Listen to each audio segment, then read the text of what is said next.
Bonsoir à toutes et à tous, nous sommes le mardi 23 août, soyez les bienvenus sur Monaco Info. Installez-vous confortablement, voici les titres qui seront développés dans cette édition. Il a remporté la 8e étape du Tour du Portugal il y a à peine plus d'une semaine, une première dans l'histoire du cyclisme professionnel à Monaco, et il est actuellement en compétition pour le mythique Tour d'Espagne. Victor Langelotti sera avec nous juste après ce sommaire.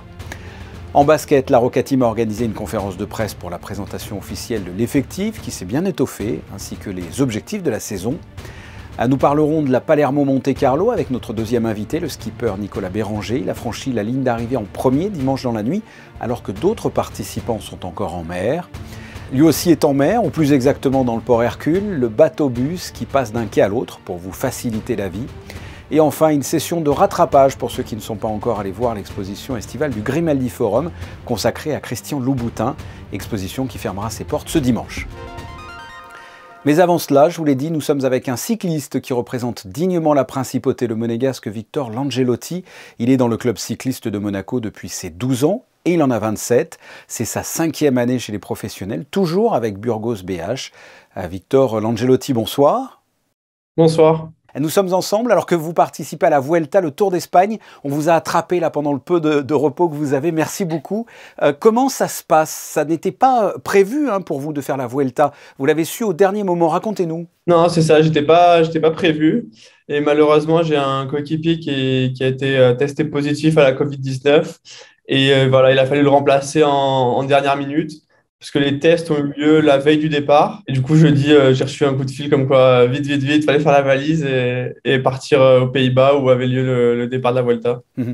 Vous courez là pour Burgos BH et il y a à peine plus d'une semaine, vous avez été le vainqueur de la 8e étape du Tour du Portugal. C'est historique chez les professionnels pour un coureur monégasque. Et ça faisait longtemps d'ailleurs que Burgos n'avait pas remporté une étape comme ça. Racontez-nous comment ça s'est passé, ce que vous avez ressenti.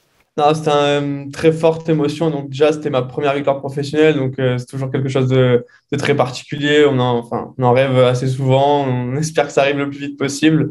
Donc, voilà, c'était vraiment une très, très grosse joie.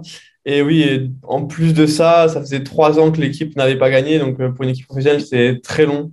C'est beaucoup trop long. Et du coup, non, pour l'équipe entière, c'est une vraie libération, une vraie joie de tout le monde, partagée par le staff, partagée par les coureurs. Enfin, c'était vraiment les sponsors aussi. Enfin, c'était vraiment super. Là, nous sommes sur la Vuelta, le Tour d'Espagne. C'est quand même mythique. Qu'est-ce que ça vous fait d'y participer? Mais là, justement, ouais, c'est ça. C'est vraiment un cran au-dessus. C'est vraiment le très, très haut niveau. Ça se rapporte au Tour de France. Donc, c'est le plus haut niveau mondial. Et du coup, c'est pareil. En plus, c'était inattendu. Donc, c'est encore plus une joie, une fierté d'être ici. Et je suis tellement heureux d'être là. Ben oui, oui, j'imagine. Vous êtes dans quel état physiquement, puisque vous étiez sur le Tour du Portugal il y a quelques jours à peine, et puis maintenant, là, le Tour d'Espagne, vous vous sentez comment? Là, les premiers jours ont été pas trop difficiles, donc ça va. Mais c'est vrai que l'enchaînement de deux courses comme ça, qui sont des courses à étapes assez longues, le Tour du Portugal, c'était sur 12 jours. Donc j'ai eu que 3 jours de repos entre les deux courses. Donc normalement, ça se fait pas trop. Mais pour l'instant, ça va. On va voir sur la suite du Tour d'Espagne comment ça va se passer. Peut-être que la dernière semaine sera compliquée. Quels sont vos objectifs, ou en tout cas vos missions, votre rôle là pour ce tour au sein de Burgos BH? Là, dans l'équipe, j'ai un rôle, disons, d'équipier. Il faut que j'aide mes leaders le mieux possible. Après, c'est pas impossible que sur certaines étapes, je puisse jouer ma carte quoi, en me glissant dans des échappées ou voilà, ou certains jours, si le parcours me convient, pourquoi pas jouer ma carte. Après, là, vraiment, je vis un rêve éveillé. Donc, ne serait-ce pour moi, ne serait-ce que d'arriver à Madrid, je serais déjà très, très heureux. Je me trompe peut-être, mais enfin, je ne crois pas, parce que là, vous le dites, c'est un rêve éveillé. Mais j'ai le sentiment que c'est votre année en termes de cyclisme. Comment vous expliquez ça? Après tant d'années, enfin, le travail commence à payer. Et c'est vrai que là, moi, depuis, disons, une semaine, depuis la victoire autour du Portugal, j'ai l'impression qu'il y a un peu tout qui commence à... Tout s'aligne, en fait. Tout s'aligne, tout commence à changer. Et ça fait un bien fou. Mais non, le travail, il n'y a pas de... enfin, il y a vraiment il y a aucun secret. Je le travaille et après, voilà, saisir les opportunités. Donc là, peut-être je suis dans une bonne phase. Donc j'espère que ça va continuer. Et que vous allez peut-être rentrer comme ça encore plus dans l'histoire du cyclisme monégasque, avec peut-être une étape. Vous y rêvez, ça? Vous y pensez? On y rêve, oui. Je pense que n'importe quel sportif, enfin, n'importe quel coureur professionnel ou sportif de haut niveau rêve toujours de gagner. Enfin, d'après moi, si on ne pense pas à gagner, alors même si ça peut paraître irréalisable, mais il faut rêver de gagner, sans quoi il n'y a aucun intérêt à prendre le départ. Victor Langelotti, je le rappelle, vous participez au Tour d'Espagne, la 77e édition. Le départ a eu lieu le 19 août et l'arrivée se déroulera le 11 septembre à Madrid. On suivra ça de près. Merci d'avoir répondu à mes questions. Merci à vous. Hier soir, nous parlions de la rentrée des joueurs de l'AS Monaco Basket qui ont passé leurs tests médicaux et aujourd'hui, le club a organisé sa traditionnelle conférence de presse d'avant-saison. L'occasion de faire le point sur l'évolution de l'équipe et afficher fièrement ses ambitions. Reportage, Yannick Debevert et Alix Avial. C'est dans l'atrium du casino de Monte-Carlo que la Rocca Team a donné rendez-vous à la presse ce mardi midi. Un événement attendu après toutes les signatures annoncées cet été. Entre prolongation de joueurs cadres comme Mike James, Ouattara ou Motié Younas et des arrivées de gros CV comme Adrien Moerman, Jordan Lloyd et Eli Okobo, la Rocca Team confirme qu'elle est bel et bien installée dans les hautes sphères du basketball européen. I think if we all come together, there's going to be games where we have to finish together, or some people might not finish the game. But if we have the right mindset and positivity about it, I think we're going to be a hell of a team, hell of a dynamic. You know, it's going to be tough for other teams to guard us, so we'll use that to our advantage. Le manager général Oleksiy Efimov a indiqué qu'il ne fallait pas s'attendre à de nouveaux recrutements d'ici la fin de l'été. L'équipe est au complet, donc un effectif XXL avec 12 joueurs de classe mondiale venus pour gagner. Même si j'ai 34 ans, je suis là pour gagner, j'ai soif de titre encore. Et j'espère en apporter toute mon expérience et toutes mes qualités sur le terrain pour réussir cette saison et rapporter voilà, ces titres-là qui manquent à Monaco. L'autre chantier important de l'été, c'est celui de la salle Gaston Médecin. Rénovée et agrandie, elle pourra accueillir jusqu'à 4600 personnes. Un symbole supplémentaire de la progression du club qui souhaite à terme devenir membre permanent de l'Euroleague. It will be crucial to show and to prove that due to the fact that AS Monaco is participating in EuroLeague, the league itself, as well as the other clubs, will benefit. So it means that because of AS Monaco, the revenues of EuroLeague will be increased, visibility. L'ambition est plus que jamais le mot-clé de l'AS Monaco Basket cette saison. Objectif, faire mieux que l'année dernière, ce qui signifie gagner la Betclic Elite et atteindre le Final Four d'Euroleague. Tout un programme. Et si on parlait de basket féminin avec le MBA qui évolue pour la première fois cette saison en Ligue 2, eh bien sachez que le Monaco Basket Association organise pour les équipes féminines mineures allant des catégories U7 à U15 un stage jeune de début de saison toute la semaine prochaine au gymnase de l'Annonciade. Si vous voulez que votre fille fasse du basket et participe à ce stage, vous pouvez composer le 06 87 15 87 14. Passons à notre deuxième invité. Nous sommes avec le vainqueur en temps réel de la Palermo Monte-Carlo, autrement dit celui qui a franchi la ligne d'arrivée en premier. Après avoir parcouru les 480 000 nautiques, Nicolas Béranger, bonsoir. Bonsoir. Vous êtes le skipper du Lady First 3, vous avez quitté la Sicile le 19 août, comme tout le monde, mais vous êtes arrivé en premier. Ça a l'air de s'être bien passé pour vous. Racontez-nous votre régate. Alors ça s'est très bien passé, quasiment parfaitement, sauf à la fin. C'était une belle après-midi pour partir de Palerme vendredi dernier. Il faisait beau, il y avait du vent, on a eu des conditions assez musclées sur la première partie. Vous avez subi la tempête corse? Une première nuit assez tonique pour les équipages. Je sais que certains équipages ont eu quelques orages dans la partie est de la flotte, mais pour nous, en tout cas pour la tête de la flotte, on n'a pas eu ce problème-là. Et on est arrivé donc on est passé à Porto de Cervo le deuxième jour de course, si ma mémoire est bonne, le deuxième soir, après 28 heures de course. Et ensuite, on est passé au milieu de l'archipel de la Maddalena. C'est assez joli à naviguer de nuit en plus, c'est assez magique. Et puis, on a échappé aux aléas de la côte corse pour remonter jusqu'à Monaco. On a fait une belle traversée entre Corse et continent avec du vent qui nous a poussé dans le bon sens. Ça nous a permis d'accélérer. Et malheureusement, les pièges monégasques se sont refermés face à nous à 25 000 de l'arrivée. On a eu une zone sans vent, un peu comme aujourd'hui, là, avec un orage en arrière-pays qui est revenu sur la mer. Donc on a eu du mal à finir la course, mais on a réussi à rester devant nos adversaires qui étaient relativement loin derrière à ce moment-là.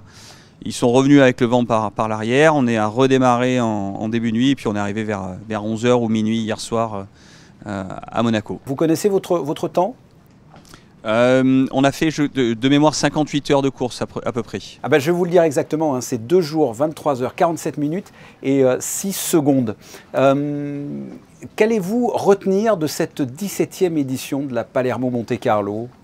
Alors, il y a beaucoup de choses à retenir d'une régate aussi belle, hein. Déjà, la chose qu'on retient, enfin que j'ai l'habitude de retenir ici à Monaco, c'est pas une surprise, mais c'est l'accueil au Yacht Club de Monaco. À chaque fois qu'on vient au Yacht Club, on a l'impression d'être toujours les plus bienvenus, hein. Chaque personne qui arrive ici est accueillie, je ne vais pas dire tel le Messie, mais c'est toujours un vrai plaisir d'arriver à Monaco. Ensuite, il y a toutes les images, les lumières méditerranéennes, hein, ces couchers de soleil, ces levées de soleil. On a eu un lever de soleil magnifique hier matin. Tous ces moments de course, ces moments de partage avec l'équipage aussi. Les moments vraiment plaisants où on a bien rigolé, où ça parlait beaucoup à bord. Et puis ces moments difficiles sur la fin où c'était un petit peu stressant. Ça reste des moments agréables parce que c'est du partage, de l'humain et c'est des choses qu'on va rechercher quand c'est un peu les ingrédients qui font la beauté de notre sport. Quelle importance revêt ce rendez-vous pour vous ? Moi particulièrement j'aime gagner à Monaco et là donc on gagne en temps réel mais on ne gagne pas en temps compensé, donc c'est partagé entre grand plaisir, satisfaction et un peu frustration. Mais c'est sans être la Coupe de l'Amérique, sans être un Vendée Globe, ça reste une régate importante tout au cours de l'année, tout au cours du programme. Donc on a beaucoup d'attention à préparer cette régate correctement et puis beaucoup de plaisir quand on repart avec le meilleur résultat. Votre calendrier à présent, quels sont vos prochains projets ? L'événement phare à la fin de la saison, c'est la Middle Sires qui part de Malte et qui fait le tour de la Sicile et qui revient à Malte. C'est l'événement majeur et puis ensuite on va repréparer les années suivantes, la saison prochaine qui est plus sur les côtes anglaises parce qu'il y a le Fastnet à faire l'année prochaine. Et voilà, mais on est principalement la suite, c'est d'aller à Malte.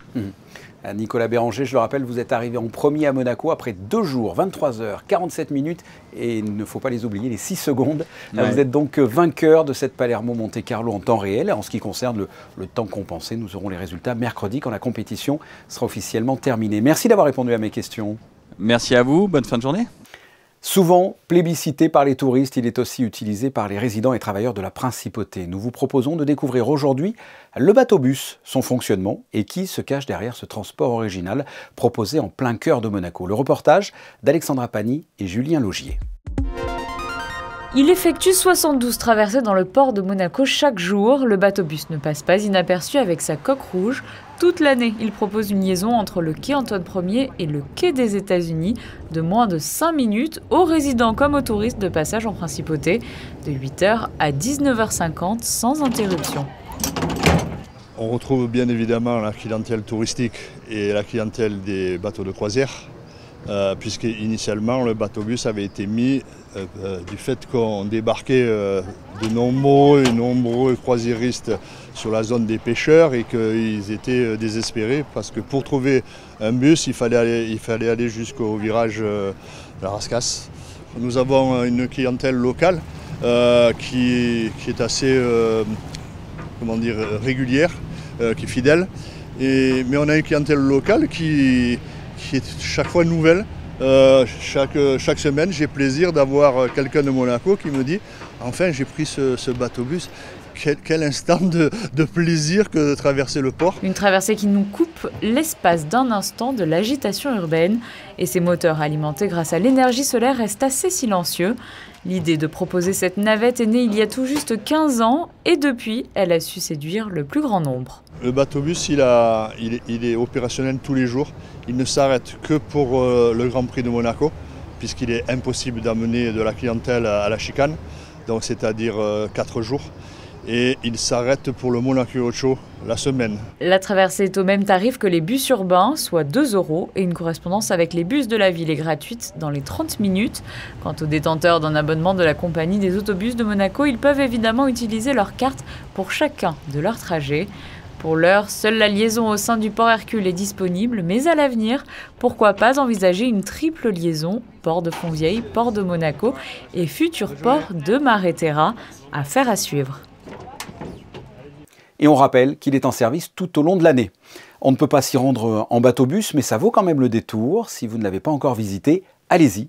Je veux parler de la grande exposition estivale du Grimaldi Forum consacrée à l'univers du créateur Christian Louboutin. Voyez ce reportage réalisé pendant la visite de presse.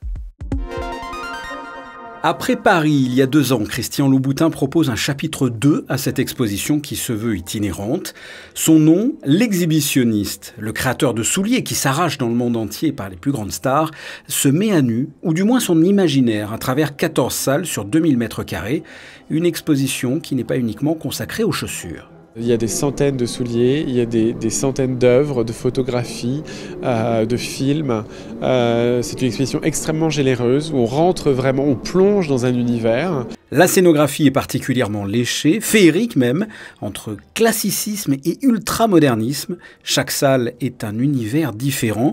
Même s'il y a eu un premier chapitre à Paris, cette exposition au Grimaldi Forum se veut inédite. C'est une exposition où Christian Louboutin, qui adore la Riviera, qui adore la Principauté de Monaco, a essayé d'amener toutes ces sources d'inspiration purement monégasques. Et donc il y a au-delà des collectionneurs et des musées qui ont prêté pour cette exposition, musée parisien, le musée des Arts Déco, le Victoria Albert Museum, le musée de la porcelaine de Sèvres, il y a également des prêts incroyables et très intéressants qui amènent cette touche particulière du musée océanographique, des collections du nouveau musée national. Et ça, c'est vraiment la chose intéressante.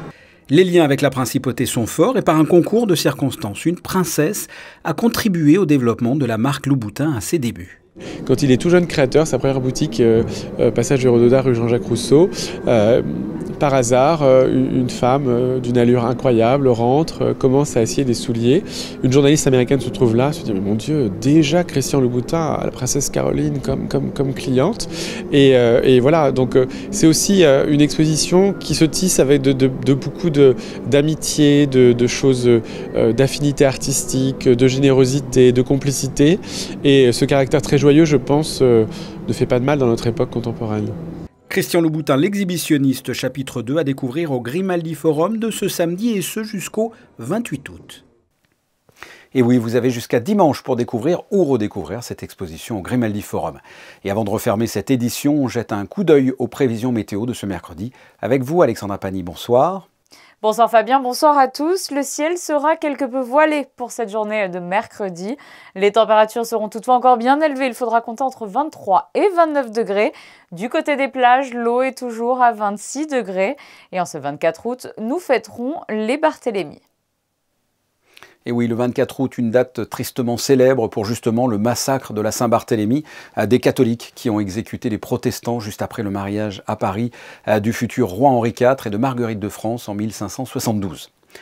Delirious, voici le nom d'un spectacle assez délirant sur l'esplanade du Grimaldi Forum, un cabaret de cirque du 26 août au 4 septembre. Ce sont les photos du jour de Michael Alési. Nous consacrerons d'ailleurs dans la semaine un reportage sur ce show circassien. Ce journal est terminé. Merci de votre fidélité. On se retrouve demain, même heure. Passez une excellente soirée. Au revoir.